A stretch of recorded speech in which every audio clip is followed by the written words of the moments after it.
Today I want to discuss Saturn returns. Many people don't even know what this is. It's a time in every single person's life, whether you're male or female, where the planet Saturn is the exact point it was the day you're born, so it has returned. So Saturn returns. And what I've experienced it to be, because I've gone through it, and what I've seen it to be in everyone that I coach, is really the return to the true self.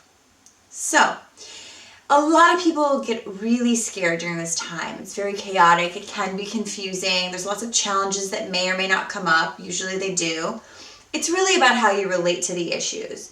That is the issue. But these changes will occur. These life-defining moments will happen. And many times people experience a lot of loss or what appears to be loss. I'm going to describe that to you guys. A lot of fear comes up. Many times you can mark this time in your life as a major point of change. Either a relationship you've had for a long time is ending, or you're going to the next level, you're getting married. Maybe you have a baby. Maybe you change careers. Maybe you move across country. Maybe you move to another country.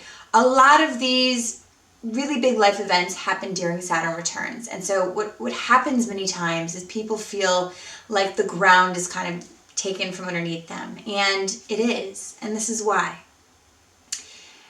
Based on personal experience, when I was going through Saturn returns, I had the end of a very significant relationship. I then noticed that my career was dwindling. There was major change happening in it that I could not control no matter what I did. I saw that everything that I was defining myself as from outside of myself was being taken. I was losing it. And what's interesting about spirit, what it does, it designs these things so that everything that you don't need or that's in the way of you being true to you will be taken. It will leave. And what I learned from this position, from this time in my life, after I went through a lot of suffering and a lot of pain. By the way, pain, you don't really have a choice about. Suffering, you do. So hopefully my experience will help you not suffer so much. But what I learned after that is, now looking back years later, what an incredible time for me to awaken. What an incredible time for me to find security within myself, inner security, rather than living a life of insecurity based on what's happening outside of me that could be taken away at any moment. So what I got to do was get rid of all these things that were kind of covering the wound of really trusting my own heart. See, I would give my power away to everyone else. I'd be like, oh, well, this person kind of defines me, and this career is happening, so it must mean I'm good, and all these things. And then when they leave, you feel like shit, because the wound is way open. So what I would do for a couple of years, please don't do this, is I would have Band-Aids. This person's my Band-Aid, this money that's coming in is my Band-Aid. All these things would be Band-Aids. And what happens with Band-Aids, as you know, is they are very temporary. You must change the Band-Aids to continue protecting the wound so that it can heal. And if you don't heal the wound, which is your heart, then, or whatever it is for you, for me it was my heart, if I'm not healing and doing the inner work so that my wound heals from the inside out, I just keep covering it with this external stuff, it will never heal. I will always need Band-Aid, Band-Aid, Band-Aid. I'm so grateful now that none of those Band-Aids worked out for me, because it would have definitely stifled my own awakening. And when I look at it now, yeah, it was really scary because my ego was literally dying. And I had to really get honest and real and humble and see that what was really going on, I could do nothing about but go into.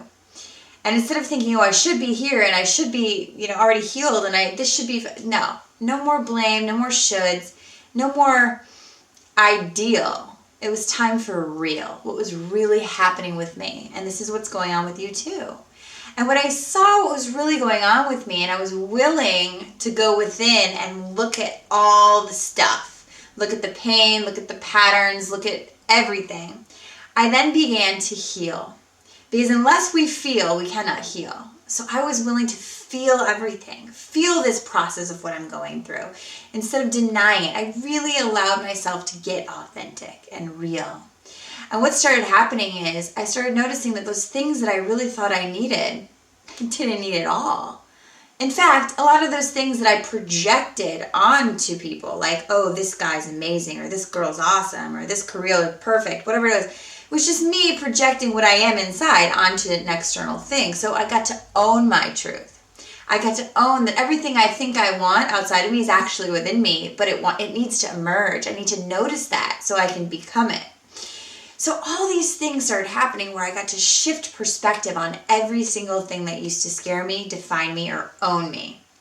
And I got to take my power back. And then what happened after I did all this work and I really got real? It's just a time to get true with yourself. I then got to build a life based on this core, based on my heart. Instead of leading with fear and ego and external stuff, I got to lead from the inside out. I got to attract someone in my life that really loved me for me because I was actually being the real me. Honest, vulnerable, with wounds, with issues, everything. It's just me. And they got to love me. Then I began this new career that was about helping others do what I just figured out. Then I got to write a book about my experience. All these cool things got to happen where I'm actually creating my own inner security from who I truly am. So let your heart emerge. Let your gifts and purpose reveal themselves to you. And really see this time in your life of shift and change as a gift. It's happening for you, not to you. I hope you guys enjoyed that. Please subscribe to my channel and head on over to my website, CandaceVanDell.com, and sign up for my weekly newsletter. Have a beautiful day. Namaste.